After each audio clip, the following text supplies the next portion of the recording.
Jujutsu Kaisen world के अंदर कई शिकिगामीज है, बट जो सबसे स्ट्रॉन्गेस्ट कहलाया जाता है वो है द डिवाइन जनरल माहोरागा, जिसे तुम लोग ज़ेनिन क्लैन का ट्रम्प कार्ड भी कह सकते हो। जहां पर रिसेंट चैप्टर के अंदर सुकुना ने इसे यूज किया था गोजो के अगेंस्ट, जिसने सिर्फ 0.1 सेकंड के अंदर ही गोजो के अल्टीमेट वर्ल्ड को अडेप्ट कर लिया था। तो माहोरागा की पावर्स क्या है, वो कितना पावरफुल है और क्या वो गोजो को बीट कर सकता है। लेकिन उससे पहले ये जानना जरूरी है कि तो शिकिगामी को बहुत पहले से ही सॉर्सरर यूज करते आ रहे हैं अपने फाइट्स के अंदर, और ज्यादातर टाइम हमें सीरीज के अंदर मेगुमी की थ्रू शिकिगामी को दिखाया जाता है। ऐसा नहीं है कि मेगुमी के अलावा और कोई शिकिगामी को यूज नहीं कर सकता, but one of the main character होने का यही तो फायदा है, तुम्हें ज्यादा स्क्रीन टाइम मिल जाता है बाकी लोगों से, कभी कभी मेन कैरेक्टर से भी ज्यादा। Back on the topic, shikigami spiritual creature होते हैं जिसे यूजर फाइट के दौरान अपनी हेल्प करने के लिए समन करता है, और जो भी शिकिगामी यूजर है वो उसे कहीं भी और कभी भी शिकिगामी को समन कर सकता है। और एक बार काम खत्म होने के बाद निकल सारे शिकिगामी मॉन्स्टर्स की तरह दिखते हैं। देखा जाए तो दिखते नहीं, वो मॉन्स्टर्स ही हैं। और शिकिगामी को सिर्फ वही लोग देख सकते हैं जिनके पास एवरेज लेवल से ज्यादा कर्स्ड एनर्जी हो, जिसे हम लोग सॉर्सरर भी कहते हैं, और नॉन सॉर्सरर्स इसे नहीं देख सकते। और एक शिकिगामी को फुल्ली कंट्रोल करने के लिए उसके यूजर को पहले एक्सॉर्सिज्म रिचुअल करना पड़ेगा, और जितना दिखता है उतना आसान है नहीं, क्योंकि कुछ शिकिगामी लो लेवल के होते हैं और कुछ बहुत ज्यादा हाई लेवल के, क्योंकि हर शिकिगामी की एबिलिटीज और टेक्निक अलग अलग होती है, और इस पर भी डिपेंड करता है कि जिसने उसे समन किया उसकी कर्स्ड एनर्जी कितनी पावरफुल है। क्योंकि मान लो अगर तुमने एक हाई लेवल के शिकिगामी को समन कर लिया और फाइट के बीच में तुम्हारी कर्स्ड एनर्जी खत्म हो गई, तो वो शिकिगामी भी गायब हो जाएगा। और एक चीज तो बताना ही भूल गया, अगर एक बार एक शिकिगामी को मार दिया गया तो उसे वापस समन नहीं किया जा सकता, बट हाँ उसकी एबिलिटीज और टेक्निक्स को दूसरे शिकिगामी के अंदर ट्रांसफर किया जा सकता है। और जेजेकी के अंदर ऑलरेडी ऐसा हो चुका है, जहाँ पर सीजन 1 के अंदर मेगुमी के डिवाइन डॉग में से एक डॉग मर जाता है और दूसरे डॉग के अंदर पहले वाली की एबिलिटीज और टेक्निक ट्रांसफर हो जाती है और वो बन जाता है डिवाइन डॉग टोटलिटी। तो हमने ये तो जान लिया कि शिकिगामी होते क्या हैं, तो चलो अब ये जान लेते हैं ज़ेनिन फैमिली, जो कि one of the most powerful family है जुजुत्सु काइसेन के वर्ल्ड में, जो कि शिकिगामी यूजर्स भी हैं। तो ज़ेनिन फैमिली के 10 शैडो टेक्निक को समझना जरूरी है, क्योंकि उसके बिना हम माहोरागा को अच्छे से समझ नहीं पाएंगे। तो 10 शैडो टेक्निक कई सालों से विरासत में मिलती आ रही है ज़ेनिन क्लैन के लोगों को, जिससे कि यूजर 10 अलग अलग शिकिगामी को समन कर सकता है, जो कि बहुत ही ज्यादा पावरफुल है। लेकिन जैसे कि मैंने बताया, एक शिकिगामी को फुल्ली कंट्रोल करने के लिए और उसे उसके फुल पोटेंशियल पे यूज करने के लिए यूजर को पहले एक्सॉर्सिज्म रिचुअल परफॉर्म करना पड़ेगा, जहाँ पर यूजर को अपने ही शिकिगामी के साथ 1v1 फाइट करनी पड़ेगी और उसे डिफीट करना पड़ेगा, तभी जाकर एक शिकिगामी को वो फुल्ली कंट्रोल कर सकता है। और अब ये मत सोचने लग जाना कि ये फाइट कहाँ होती है, भाई हमने तो कभी मांगा के अंदर नहीं देखी। तो देखो यार, ये ब्रेन के अंदर होता है, तुम अपना ब्रेन मत चलाओ।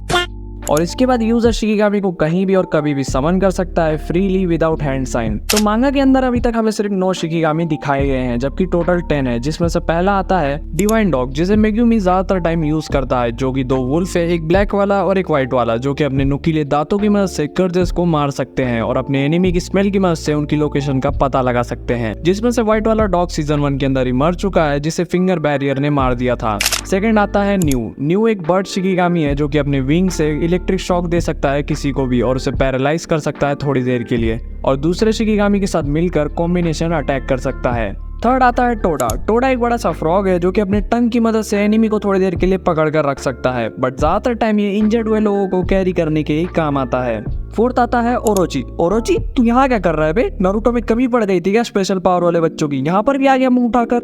मजाक से हटकर, ओरोची एक स्नेक शिकिगामी है, जो कि बहुत ही ज्यादा फास्ट है, क्योंकि ये शैडोज के अंदर से मूव करता है अपने अपोनेंट को पकड़ने के लिए, और ये लो लेवल तक के कर्जेस को बड़े इजीली मार सकता है। फिफ्थ आता है मैक्स एलिफेंट। जैसे कि नाम से पता चल रहा है, ये एक बड़ा सा एलिफेंट है, जो कि अपने ट्रंक के अंदर लार्ज अमाउंट में वाटर स्टोर कर अपने अपोनेंट के ऊपर फेंकता है, और इसे समन करने के लिए बहुत ज्यादा कर्स्ड एनर्जी की जरूरत पड़ती है। सिक्स्थ आता है रैबिट स्केप की मदद से यूजर अपने ओपोनेंट को डिस्ट्रैक्ट कर सकता है, जिससे अगर कोई डेंजरस सिचुएशन हो तो यूजर इजीली निकल सके। इस शिकिगामी का ज्यादा कुछ फायदा नहीं है, बस ये एस्केप करने के काम आता है। सेवेंथ आता है राउंडियर। इसे रिसेंट चैप्टर के अंदर सुकुना ने समन किया था गोजो से लड़ने के लिए। ये शिकिगामी रिवर्स कर्स टेक्निक का यूज करता है खुद को हील करने के लिए, और ये किसी भी कर्स टेक्निक को नलीफाई भी कर सकता है। ये भी काफी पावरफुल शिकिगामी है, बस इसे अच्छे से यूज करना आना चाहिए। एट्थ आता है प्राइजिंग बुल। ये एक ऐसा शिकिगामी है जिसे चार्ज किया जा सकता है इम्यून स्ट्रेंथ से, और ये एक सिर्फ स्ट्रेट लाइन के अंदर ही अटैक कर सकता है, और इसे भी सुकुना ने ही समन किया था हियान से लड़ने के लिए। नाइन्थ शिकिगामी के बारे में कुछ भी बताया तो नहीं गया है अभी तक, शायद may be in future story में कुछ बता दे, या फिर इसे भी सुकुना ही समन कर ले गोजो से लड़ने के लिए। और finally 10th the most powerful shikigami तो माहोरागा को हमने बहुत रेयरली ही मांगा के अंदर भी देखा है, जहां पर पहली बार इसे मेगुमी ने समन किया था और अब रिसेंट चैप्टर के अंदर सुकुना ने इसे समन किया था गोजो से लड़ने के लिए। माहोरागा बहुत ही ज्यादा पावरफुल है। जेनिन क्लैन में भी अभी तक इसे कोई भी फुल्ली कंट्रोल नहीं कर पाया है और ये दर्शाता है कि कितना ज्यादा पावरफुल है। अगर मोहरागा की पावर्स के बारे में बात करें तो मोहरागा किसी भी टेक्निक या फिर फेनोमेना को अडेप्ट कर सकता है। मान लो अगर तुमने मोहरागा के ऊपर कोई टेक्निक का यूज किया तो पहली बार तो वो उसे झेल लेगा और फिर उसके सिर के ऊपर जो व्हील लगा है वो टर्न हो जाएगा, जिसका मतलब ये है कि मोहरागा ने उस अटैक या फिर टेक्निक को अडेप्ट कर लिया है और अगली बार अगर तुम वही टेक्निक फिर से यूज करोगे तो इस बार मोहरागा उसे इजीली काउंटर कर लेगा। अगर सिंपल शब्दों में कहूँ तो अगर तुम पहली बार कोई भी टेक्निक मोहरागा के ऊपर यूज करोगे तो वो उसे झेल लेगा, लेकिन दूसरी बार तुम नहीं बचोगे। मोहरागा के पास एक स्वॉर्ड भी है जो कि उसके हाथ के साथ जुड़ी हुई है, जिसे कहते हैं स्वॉर्ड ऑफ एक्सटर्मिनेशन, जिसके अंदर पॉजिटिव एनर्जी है जो कि काफी ज्यादा काम आती है कर्स स्पिरिट को मारने के लिए। मोहरागा इस स्वॉर्ड को सुकुना की फाइट के अंदर भी यूज कर चुका है, जहां पर सुकुना ने इस स्वॉर्ड को देखते ही पहचान गया था कि ये स्वॉर्ड कितनी ज्यादा डेंजरस है और उसका क्या हाल कर सकती है। और सुकुना ने जब मोहरागा को समन किया था तो वो भी उसे फुल्ली कंट्रोल नहीं कर पाया था। अब इसकी पावर्स के बारे में तुम्हें क्या ही बताऊं, अब इसका अंदाजा तुम इसी बात से लगा लो जहां पर गोजो ने एक बार बताया था कि ईडो पीरियड के टाइम पर जेनिन क्लैन के हेड जिनके पास 10 शैडो टेक्निक थी जस्ट लाइक मेगुमी, और गोजो क्लैन के हेड जिनके पास 6 आईज और लिमिटलेस टेक्निक थी जस्ट लाइक गोजो, दोनों एक दूसरे के साथ भिड़े थे, जिसका रिजल्ट ये निकल कर आया था कि दोनों एक दूसरे को मारकर मर गए। और इसी चैप्टर के अंदर बाद में गोजो मेगुमी से कहता है कि क्या तुम समझ रहे हो मैं क्या कहने की कोशिश कर रहा हूँ। इसका सीधा मतलब ये था कि गोजो मेगुमी से कहना चाहता है कि तुम भी मेरे जितने स्ट्रॉन्ग बन सकते हो अपनी टेक्निक से, और तुम समझ रहे हो कि 10 शैडो टेक्निक कितनी पावरफुल है। मतलब कि पहले जमाने वाले जो हेड थे उन्होंने भाई सोचो गोजो क्लैन को मार दिया था और खुद भी मर गए थे, वो अलग बात है, बट फिर भी सोचो तुम देख रहे हो कि मोहरागा कितना ज्यादा पावरफुल है। हो सकता है कि मे बी इन फ्यूचर हमें फिर से देखने को मिल जाए और इस बार का एक्शन बहुत ज्यादा तगड़ा हो। तो होप करता हूँ कि आज की वीडियो तुम्हें पसंद आई होगी। तो जाने से पहले कमेंट्स में जरूर बता के जाना अगली वीडियो तुम्हें किस पर चाहिए, और लाइक और सब्सक्राइब जरूर मार देना, बड़ी मेहनत लगी है भाई बनाने में। तो चलो मिलता हूँ नेक्स्ट वीडियो में, तब तक के लिए बाय।